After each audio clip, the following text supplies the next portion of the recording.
Let us pray in the name of the Father, and of the Son, and of the Holy Spirit. Amen. O Jesus, through the Immaculate Heart of Mary, I offer you my prayers, works, joys, and sufferings on this day for all the intentions of your Sacred Heart, in union with the holy sacrifice of the Mass throughout the world, in reparation for my sins, for the intentions of all my relatives and friends, and in particular for the intentions of the Holy Father. Amen. Let us pray for the intentions of the Holy Father for the month of February. For the terminally ill, we pray that those with a terminal illness and their families receive the necessary physical and spiritual care and accompaniment. Our Father, who art in heaven, hallowed be thy name. Thy kingdom come, thy will be done, on earth as it is in heaven. Give us this day our daily bread, and forgive us our trespasses, as we forgive those who trespass against us. And lead us not into temptation, but deliver us from evil. Amen. Hail Mary, full of grace, the Lord is with you. Blessed are you amongst women, and blessed is the fruit of thy womb, Jesus. Holy Mary, Mother of God, pray for us sinners, now and at the hour of our death. Amen. Glory be to the Father, and to the Son, and to the Holy Spirit, as it was in the beginning, is now, and ever shall be, world without end. Amen. My dear friends, as we enter in the presence of the Lord, as we begin this new day, let us take a few moments to thank the Lord for all that He has done for us. We see that right from the time of our birth till now, there have been many instances or events where the Lord has worked wonders in our lives. He has guided us, He has protected us, He has shown us the way, helped us to overcome challenges and difficulties. And in this way, we can identify Him guiding us all through our lives. But there are occasions wherein we find it difficult to recognize His presence among us. We find it difficult to identify the blessings and the graces. And here we see that it is in these occasions that we need to specially ask the Lord to give us the grace that we may be able to identify those graces, those blessings in our lives. And therefore we see that the first thing to do is to be grateful to the Lord for all that He has done. And therefore, as we begin today's morning prayer, let us begin on this note of gratitude.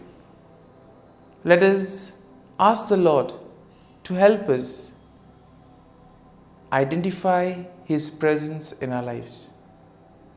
And therefore, let us begin by thanking the Lord for all the things that He has done for us.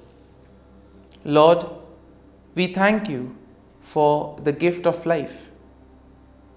We thank You for giving us talents, opportunities, and various gifts that enable us to become better persons, and also that enable us to reach out to others and make a difference in the lives of others.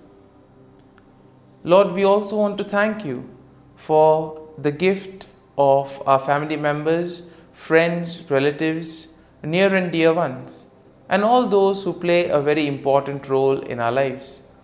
We see that it is these people who have been instrumental in making us who we are.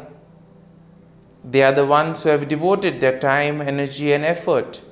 And as a result of it, they have molded us and they have made us better individuals. So today, Lord, in a very special way, we ask you to bless all their endeavors and give them all the graces that they may require in life. We also thank you, Lord, for giving us the gift of this day, a day that would help us in many ways to appreciate the good things that you have done for us, a day wherein we may complete some thing that was left behind, or a day that may present to us various challenges. Whatever be the situation, Lord, we ask you to be with us and guide us. Allow us to be led by you. Lord, we also thank you for the opportunities, for the experiences that you have given us in life. There have been many experiences wherein we have enjoyed, and these are the experiences that we want to cherish in life. But at the same time, there have also been those experiences and those moments wherein we have found it difficult to accept them. These are the experiences that have been learning experiences. They have taught us a lot in life. Though they may have been hard, bitter, but still they have given us a valuable lesson. They have made us stronger. And therefore, Lord, we also thank you for those moments which have helped us to become strong, which have helped us to become better individuals. And Lord, we also thank you for giving us opportunities to reach out to others, to make use of our talents. And thus, Lord, we ask you to be with us, guide us throughout this day. Lord, allow us to be led by you, so that whatever we do, our actions, our words, may reflect your love, joy, and mercy to the world around us. Help us to become your instruments, so that you may work in and through us. And therefore now, my dear friends, let us all close our eyes at this moment, and let us praise the Lord that He has woken us up in this morning. We thank Him for the good health that He has given us, for the good night's rest. We thank Him for keeping us safe and sound, for protecting us from all danger, from all harm. He has kept us in His love, and at every moment we see that His gaze is upon us. He never abandons us. He is always there, guiding us, protecting us, showing us the right path. He loves us. And for all this, let us praise Him, let us thank Him, and let us glorify Him. Lord, as we offer you this day, we ask you that you be with us.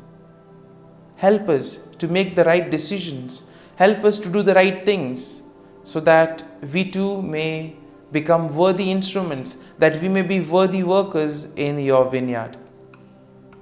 And therefore, my dear friends, let this day be a day of joy and blessings in the name of our Lord Jesus Christ.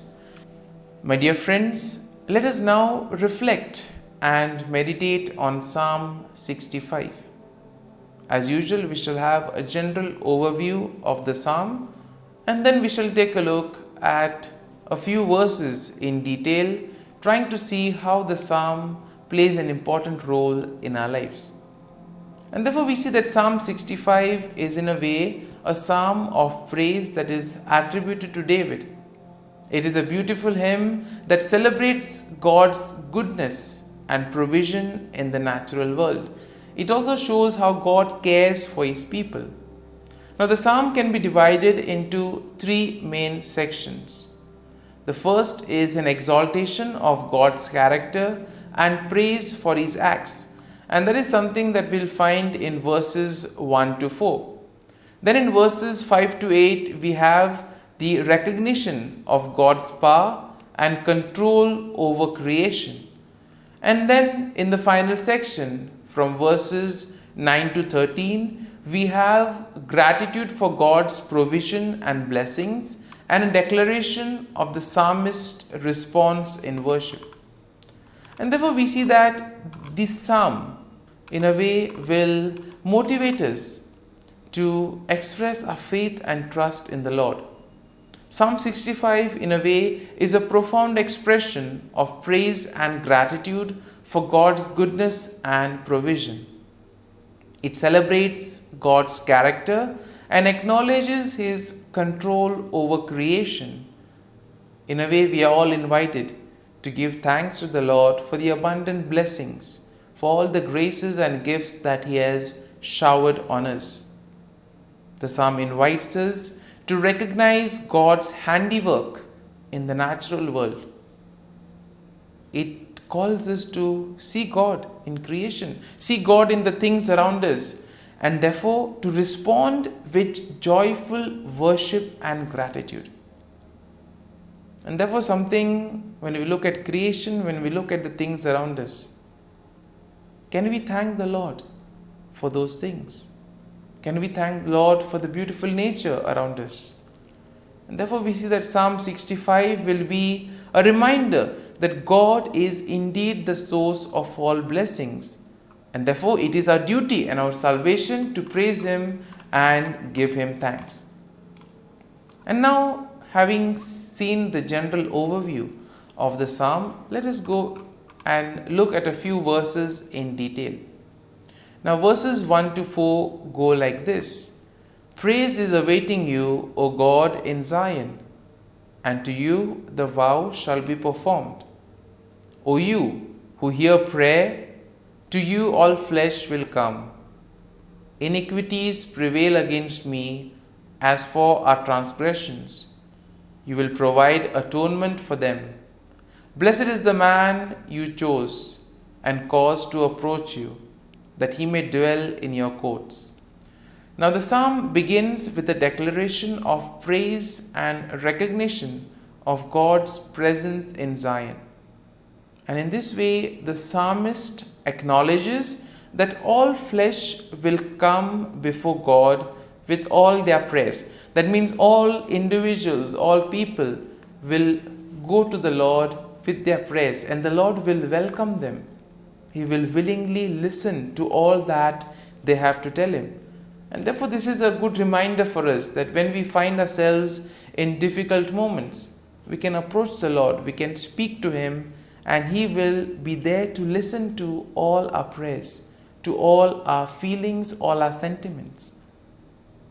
And here we see that there is also an acknowledgement in this first part of the psalm of personal sins and the assurance of God's atonement.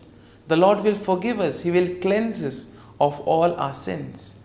And therefore we see that the psalmist here declares the blessedness of those chosen by God, who are allowed to dwell in His presence, and those who are allowed to experience His satisfaction and goodness.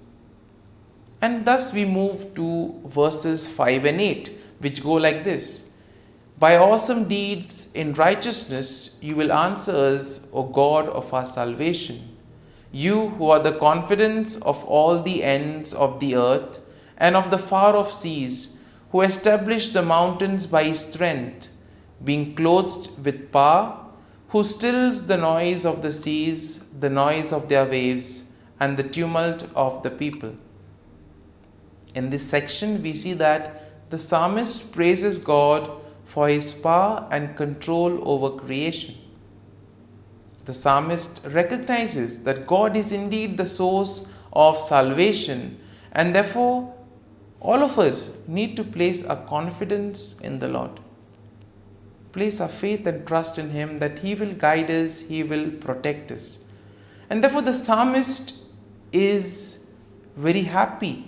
He marvels at the ability of God to establish mountain, to still the raging waters, and to cause many things in creation. He is also amazed that the Lord is able to calm down various tumults among the nations. Therefore, let us pray for peace at the same time. There are many parts of the world where peace is the need of the hour. people fighting over one another, nations fighting with each other, people being affected, suffering. And therefore, let us at this moment place all these events at the feet of the Lord. Because this part of the psalm tells us that even those in the farthest corners of the earth are in awe of God's sign. Therefore, nothing is impossible for God. Therefore, we need to go to Him with all our difficulties. And finally, we see that in verses 9 to 13, go like this: You visit the earth and water it, you greatly enrich it. The river of God is full of water. You provide their grain, for so you have prepared it. You water its ridges abundantly. You settle its furrows. You make it soft with showers. You bless its growth. And therefore we see that the psalmist expresses his gratitude for God's provision and blessings in the natural world. Therefore God's visitation upon the earth brings about abundance, and it enriches the land and provides water and all the nutrients for growth. Therefore the psalmist acknowledges God's goodness that permeates the passing seasons and the overflowing abundance that results from it. And therefore we see that the imagery of pastures, valleys, flocks and grains depict a land that is bursting with life, therefore leading to joy and the songs of praise. And therefore we see that the psalmist will conclude with the final statement of the psalmist's response to God's blessing. The psalmist declares that the blessing of God extends even to seemingly desolate places. That means no place is excluded from the presence of the Lord. The Lord is present everywhere. Nothing is impossible for God. And therefore it gives us confidence that we can turn to the Lord and ask Him to intervene in whatever difficult situation we may be in. My dear friends, as we have reflected and meditated on Psalm 65, let us now spend a few moments in silence, reflecting on the psalm. There may be a few verses, a few thoughts that may have touched us. Remain with these thoughts. Allow these thoughts to take root in you, so that ultimately you will be able to make this psalm personal. The psalm will take root in you. And therefore, as we spend these moments in silence, remain with the thought, remain with the verse, so that ultimately your day may be enriched by the psalm. Whatever you do today may be in accordance to God's plan, and thus you'll be able to become a worthy follower, a worthy citizen in the kingdom of God.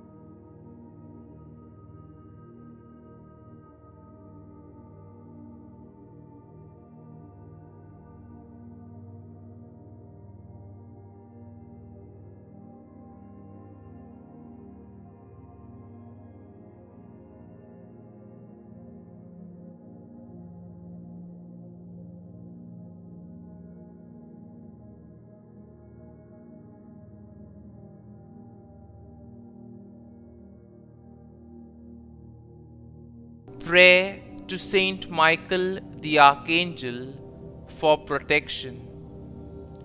Saint Michael the Archangel, defend us in battle. Be our defense against the wickedness and snares of the devil. May God rebuke him, we humbly pray. And do thou, O Prince of the heavenly hosts, by the power of God, Thrust into hell Satan and all the evil spirits who prowl about the world, seeking the ruin of souls. Amen. Act of Adoration. O Sacrament most holy, O Sacrament divine, all praise and all thanksgiving be every moment thine. Saint Gertrude Prayer for souls in purgatory.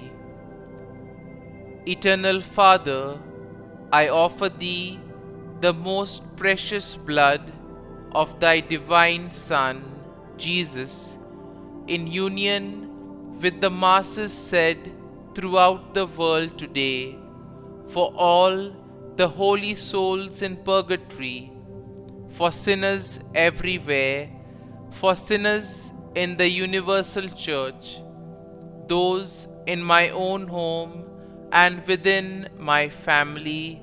Amen. May the divine assistance remain always with us, and may the souls of the faithful departed through the mercy of God rest in peace.